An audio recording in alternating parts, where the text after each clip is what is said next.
ഇന്ന് നല്ലൊരു അടിപൊളി ബ്രേക്ക്ഫാസ്റ്റ് പ്രീമിക്സിന്റെ റെസിപ്പി തരാം കേട്ടോ. ഇതുപോലൊരു ഐറ്റം നമ്മൾ റെഡിയാക്കി വെച്ചാൽ രാവിലെ 5 മിനിറ്റിൽ നമുക്ക് നമ്മുടെ ബ്രേക്ക്ഫാസ്റ്റ് റെഡിയാക്കി എടുക്കാം. അത് മാത്രമല്ല, നമ്മുടെ കുട്ടികളൊക്കെ ഹോസ്റ്റലിലുള്ളവരുണ്ടെങ്കിൽ അവർക്കൊക്കെ ഇതുപോലൊരു ഐറ്റം തയ്യാറാക്കി കൊടുത്താൽ അവർക്ക് നല്ല ഈസി ആയിട്ട് രാവിലെ ബ്രേക്ക്ഫാസ്റ്റ് റെഡിയാക്കി കഴിക്കാം കേട്ടോ. പിന്നെ നമ്മൾ ട്രാവലിംഗ് ഒക്കെ ആണെങ്കിലും ഇതുപോലൊരു ഐറ്റം റെഡിയാക്കി കൊണ്ടുപോയാൽ നല്ല ഈസിയാണ്. അപ്പോൾ നമുക്ക് നേരെ റെസിപ്പിയിലേക്ക് പോവാം.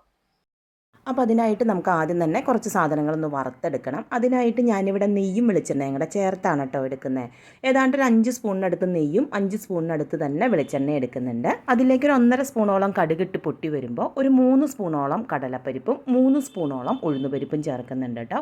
ഇനി ഇത് നന്നായിട്ട് വറുത്തെടുക്കണം. അതിൻ്റെ കളറ് മാറിതാ ഇതുപോലെ ആയി വരണം. ഏതാണ്ട് ഒരു 3-4 മിനിറ്റ് എടുക്കുവേ. ഇനി ഇതിലേക്ക് ഒരു 2 വലിയ ക്യാരറ്റ് ഗ്രേറ്റ് ചെയ്തതും ഒരു 4-5 തണ്ട് കറിവേപ്പിലയും ചേർക്കുന്നുണ്ട് കേട്ടോ.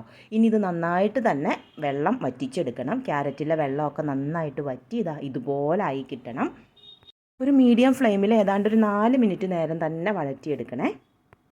ക്യാരറ്റിൻ്റെ വെള്ളമൊക്കെ അങ്ങ് വറ്റി കഴിഞ്ഞാൽ നമുക്കതിലേക്ക് ഒരു 5-6 ഉണക്കമുളക് ചേർക്കാം. ഒരു കൈപ്പിടി അളവിന് കശുവണ്ടിപ്പരിപ്പും ചേർക്കുന്നുണ്ട് കേട്ടോ. ഒന്നുകൂടെ ഒരു 2 മിനിറ്റ് നേരം കൂടെ വഴറ്റി ഇതുപോലെ ആക്കി എടുത്തിട്ടുണ്ട്.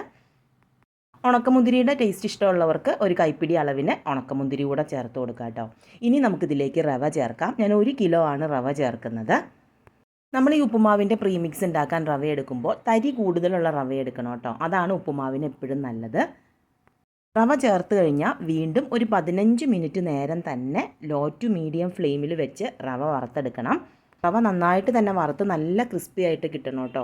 അത് പ്രത്യേകം ശ്രദ്ധിക്കണം, കാരണം നമുക്കിത് സൂക്ഷിച്ച് വെക്കാനുള്ളതാണ്. ആ റവയുടെ ചൂടിൽ കിടന്ന് നമ്മുടെ ക്യാരറ്റ് എക്സ്ട്രാ എന്തെങ്കിലും വെള്ളം അതിലുണ്ടെങ്കിൽ അതും പോയി നന്നായിട്ട് തന്നെ ക്യാരറ്റ് നമുക്ക് ഡ്രൈ ആയിട്ട് കിട്ടും. അപ്പോൾ ഈ പ്രീമിക്സിലേക്ക് ആവശ്യമുള്ള ഉപ്പ് ഒരു 1.5 സ്പൂണോളം ഉപ്പും കൂടെ ചേർത്തിട്ടുണ്ട്. ഇത് കണ്ടോ, ക്യാരറ്റൊക്കെ കണ്ടോ, നമുക്ക് ശരിക്കും വെള്ളം വറ്റിയതാണ് ഇതുപോലെ ആയി കിട്ടിയിട്ടുണ്ട്. ഇത് നമുക്കൊരു 7-8 ദിവസമൊക്കെ വരെ പുറത്ത് സൂക്ഷിക്കാം കേട്ടോ. ഫ്രിഡ്ജിലാണെങ്കിൽ ഒരു മാസത്തിനടുത്ത് വരെ നമുക്കിത് ഫ്രിഡ്ജിൽ സൂക്ഷിക്കാനായിട്ട് പറ്റും.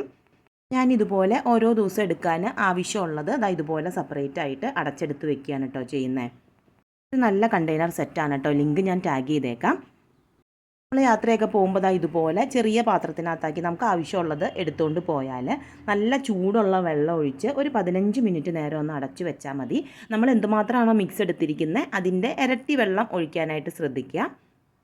നന്നായിട്ടൊന്ന് മിക്സ് ചെയ്ത് കൊടുത്ത ശേഷം വെള്ളമൊക്കെ എല്ലായിടത്തും വരുന്ന പോലെ നന്നായിട്ടൊന്നങ്ങ് മിക്സ് ചെയ്ത് കൊടുത്ത ശേഷം അടച്ചു വെച്ചാൽ മതി. ഒരു 15 മിനിറ്റ് കഴിഞ്ഞങ്ങ് തുറന്നാൽ നമ്മുടെ ഉപ്പുമാവ് റെഡി ആയിട്ട് ഇരിപ്പുണ്ടാവും. നല്ല പെർഫെക്റ്റ് ആയിട്ട് കിട്ടും കേട്ടോ നമുക്ക് നമ്മുടെ ഉപ്പുമാവ്.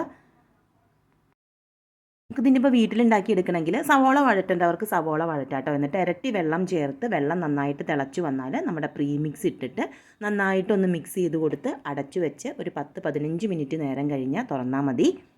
ഇനി നന്നായിട്ടങ്ങ് ഇളക്കി യോജിപ്പിച്ചെടുത്താൽ നമ്മുടെ ഉപ്പുമാവ് റെഡിയാണ്. അപ്പോൾ രാവിലെ തിരക്കിട്ട് ജോലിക്ക് പോകുന്ന ആളുകളൊക്കെ ഉണ്ടെങ്കിൽ ഇതുപോലെ പ്രീമിക്സ് റെഡിയാക്കി വെച്ചോളൂ കേട്ടോ. അപ്പോൾ ട്രൈ ചെയ്ത് നോക്കിയിട്ട് ഫീഡ്ബാക്ക് പറയണേ.